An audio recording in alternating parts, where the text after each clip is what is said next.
질문 하나 드릴게요. 여러분은 지금 뭘 가장 두려워하세요? 시험일 수도 있고, 진로, 남들의 시선, 아니면 내일 무슨 일이 생길지 모른다는 그 막연한 불안일 수도 있겠죠. 제가 읽은 책에 이런 문장이 있어요. 두려움이 없는 삶, 생각만 해도 환상적이다. 두려움이 하나도 없는 삶, 여러분 상상이 되세요?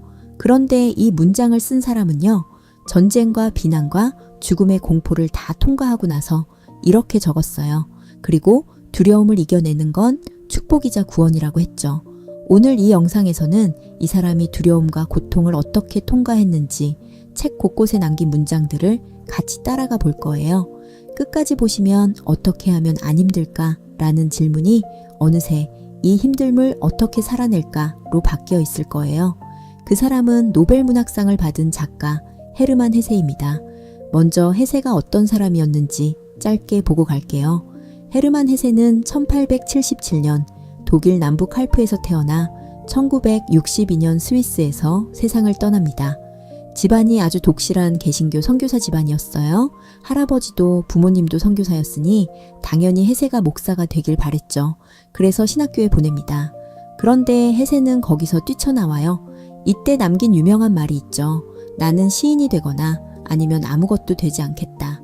그러고는 사춘기의 심한 우울과 방황을 겪으면서 여러 요양시설을 전전합니다. 이 위기가 중요해요. 직접 고통을 통과해 본 사람만 쓸 수 있는 문장이 있거든요. 그 뒤 헤세는 서점 점원으로 일하며 독학하다가 페터 카멘친트라는 소설로 이름을 알리면서 전업 작가가 됩니다. 여기서 잠깐요. 그거 해서 뭐가 되겠냐? 현실적으로 생각해라. 진로 얘기 나오면 누구나 한 번쯤 듣는 말이잖아요. 헤세도 똑같았어요. 다들 안정된 길을 권할 때 시인이 아니면 아무것도 안 하겠다고 버틴 거예요. 대신 엄청난 방황을 치러야 했죠. 하지만 작가로 이름을 알리면서 겨우 안정을 찾은 것 같았던 헤세의 삶은 1차 세계대전 때 다시 무너집니다.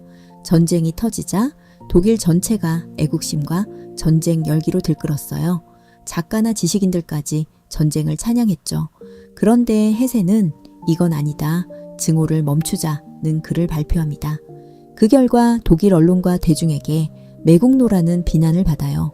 게다가 하필 이 시기에 아버지가 돌아가시고 아내가 병을 앓고 아들까지 아프면서 개인적인 고통이 한꺼번에 밀려옵니다. 헤세는 이 무너짐 속에서 정신분석 치료를 받았으며 그림도 그리기 시작합니다. 그리고 1919년 스위스 몬타뇰라로 떠나 데미안이라는 소설을 에밀 싱클레어라는 가명으로 발표합니다. 완전히 새로 태어나고 싶었던 거죠. 훗날 시타르타를 쓰고 노벨 문학상까지 받지만 정작 나치 시절엔 그의 책이 독일에서 환영받지 못했어요. 끝까지 자기 시대와 불화한 작가였습니다. 그러니까 오늘 볼 문장들은요, 다 무너진 사람이 그 바닥에서 길어올린 말이에요. 그래서 그 위로가 결코 가볍게 느껴지지 않습니다. 자, 이제 제가 밑줄 그은 문장들로 들어가 볼게요. 헤세는 두려움을 정면으로 봅니다. 두려움을 극복하는 것은 축복이고 구원이다. 그리고 이렇게까지 말해요. 이 세상의 그 어떤 힘도 나로 하여금 죽음에 대한 공포로 떨게 할 수 없다. 죽음이 목을 조여온다 해도 더는 두렵지 않다는 거죠. 그런데 헤세는 두려움의 정체에 한 걸음 더 다가갑니다. 책 마지막에 이런 문장이 있어요. 목표는 두려움을 낳는다. 목표 자체가 착각이기 때문이다. 곱씹어 보면 무섭도록 정확한 말이에요. 우리가 불안한 건 대부분 목표가 있기 때문이거든요. 이 점수를 받아야 해, 여기 합격해야 해. 그 목표에 닿지 못할까봐 두려운 거죠. 헤세는 그 목표라는 것 자체가 어쩌면 우리가 만들어낸 착각일 수 있다고 말합니다. 목표를 버리라는 말이 아니에요. 다만 그 목표에 내 존재 전부가 걸려 있다는 생각이 두려움을 키운다는 거예요. 목표는 방향일 뿐이지 내 가치의 전부가 아니다. 이렇게 생각하면 두려움이 조금은 작아집니다. 헤세는 자기 자신을 예민한 방랑자라고 불러요. 바람과 구름, 색깔과 향기의 흐름까지 섬세하게 감지하는 사람이라고요. 그런데 바로 그 예민함이 자신을 흔든다고요. 그는 이렇게 적습니다. 오늘 같은 날에는 내가 실제로 무엇인가를 보았는지 아니면 그저 내 모습일 뿐이지 않은가 하는 생각이 든다. 흐린 하늘을 봤는데 그게 진짜 하늘인지 아니면 내 우울한 마음이 비친 건지 모르겠다는 거죠. 심지어 이런 문장도 있어요. 증오의 대상이 바로 내가 되는 것이다. 불협화음과 증오심을 세상에 꺼내온 자가 바로 나이기 때문이다. 세상이 미울 때 사실 그 미움을 만들어낸 게 나 자신일 수 있다는 거죠.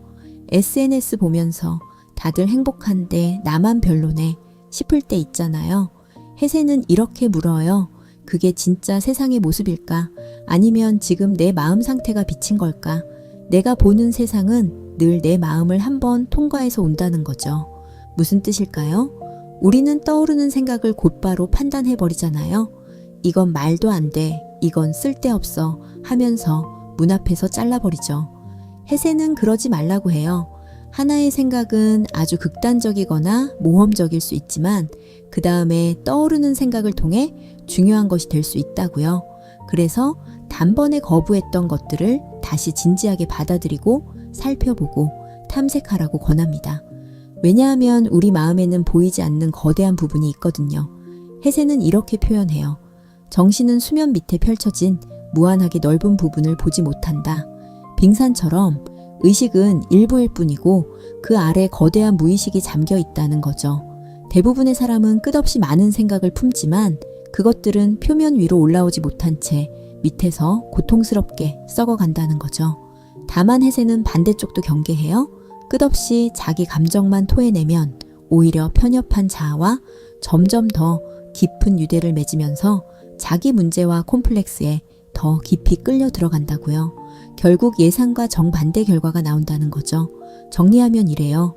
떠오르는 생각을 너무 빨리 검열하지도 말고 그렇다고 감정에 끝없이 빠져 있지도 말 것. 일단 꺼내서 들여다보되 거기 갇히지는 말 것. 글쓰기든 진로 탐색이든 이 균형이 진짜 어렵고 또 진짜 중요하더라고요. 또 혜세의 사상에서 제일 핵심적인 부분은 시간입니다. 그는 시간을 이렇게 봅니다. 처음엔 무슨 말인가 싶죠. 그런데 혜세는 더 강하게 말해요. 시간은 자유로워지고 싶은 사람이 앞으로 달려나가기 위해 집어던져야 할 목발이자 부목기라고요. 우리가 간절히 원하는 것과 우리 사이를 늘 가로막는 게 시간이라는 거죠. 지금은 안 돼, 나중에 하면서요. 그래서 그는 두려움과 시간을 연결합니다. 내일 우리에게 무슨 일이 벌어질지 두려워하면 오늘과 현재를 그리고 그것과 관련된 현실을 잃어버리게 된다. 그러니 오늘에 헌신하라. 그러면서 혜세는 우리 시대를 콕 집어 꼬집어요. 오늘날 우리 삶에서는 일과 돈이 유일한 우상이 되었다고요. 100년 전 문장인데 현대인의 삶도 다르지 않죠. 우리는 늘 미래에 저당 잡힌 채 살잖아요. 이번 시험만 끝나면 대학 가면 취업하면 행복할 거라고요. 그런데 그 나중은 또 다른 나중을 부르죠. 혜세는 그 사슬을 끊으라고 해요. 시간이라는 목발을 던져버리고 오늘 이 순간에 발을 디디라고요. 행복은 미래에 예약돼 있는 게 아니라 오늘에 있다는 겁니다. 그렇다고 혜세가 고통을 가볍게 보는 건 아니에요. 오히려 정반대죠. 다만 그는 고통의 구조를 봅니다. 모든 고통에는 한계가 있는 것처럼 보인다. 그 한계에 이르면 고통은 끝이 나거나 다른 모습으로 변한다. 고통이 영원하지 않다 하는 거예요. 끝나거나 변하거나 둘 중 하나라는 거죠. 그리고 정말 인상적인 문장이 있어요. 죽어야 한다는 운명의 고통으로 생각해왔던 것이 이제 새로운 탄생의 고통으로 바뀌려 한다. 같은 고통인데 죽음의 고통이 아니라 무언가 태어나기 위한 고통으로 의미가 통째로 뒤집히는 거예요. 혜세는 우리가 고통을 도구로 만든다고도 말해요. 그것은 독이 아니라 단지 고독이 변한 것일 뿐이었다. 우리가 받아들일 줄 모르고 사랑할 줄 모르며 고맙게 받아 마실 줄 모르는 것은 모두 독이 된다. 외로움 자체가 독이 아니라 그걸 밀어내기만 할 때 독이 된다는 거죠. 그러니까 같은 고통도 내가 어떻게 받아들이느냐에 따라 독이 되기도 하고 탄생의 진통이 되기도 하잖아요. 이건 끝이야가 아니라 이건 뭔가가 시작되는 중이야로 읽어보는 연습. 말처럼 쉽지는 않겠지만 이 한 끗 차이가 사람을 살리기도 합니다. 극소수의 사람만이 그 혼돈을 뚫고 지나가고 우리 시대의 혼란을 어떤 지도자의 도움도 없이 의연하게 관통하려 한다. 작가로서 좀 더 인도해 줄 수는 없었냐고요? 혜세는 솔직해요. 그러려면 거짓말을 해야 한다고요. 진짜 깨달음은 말로 표현할 수 없는 내면으로 직접 겪는 경험에서만 이루어진다는 의미죠. 실제로 그는 삶을 영원한 수수께끼와 같은 문제들로 이루어진 세계라고 불렀고 그 수수께끼는 결코 남들이 해결해 줄 수 없다는 거죠. 답을 알려주려는 사람들은 주변에 많죠. 그런데 해세는 이렇게 물어요. 결국 당신의 혼돈을 그 누군가가 대신 통과해 줄 수 있냐고요. 어떤 형태의 도움이든 받을 수는 있겠지만 그 길을 걷는 건 우리 자신의 발이어야 한다는 거죠. 그게 해세가 끝까지 붙들었던 태도예요. 자, 오늘 이야기의 골자를 한번 정리해 볼게요. 해세가 남긴 말은 크게 5가지예요. 첫째, 두려움은 대개 목표와 내일에서 온다. 목표에 내 전부를 걸지 말고 오늘의 발을 디뎌라. 둘째, 내가 보는 세상은 늘 내 마음을 한번 통과해서 온다. 셋째, 떠오르는 생각을 너무 빨리 검열하지도 감정에 끝없이 빠지지도 마라. 넷째, 시간은 환상이다.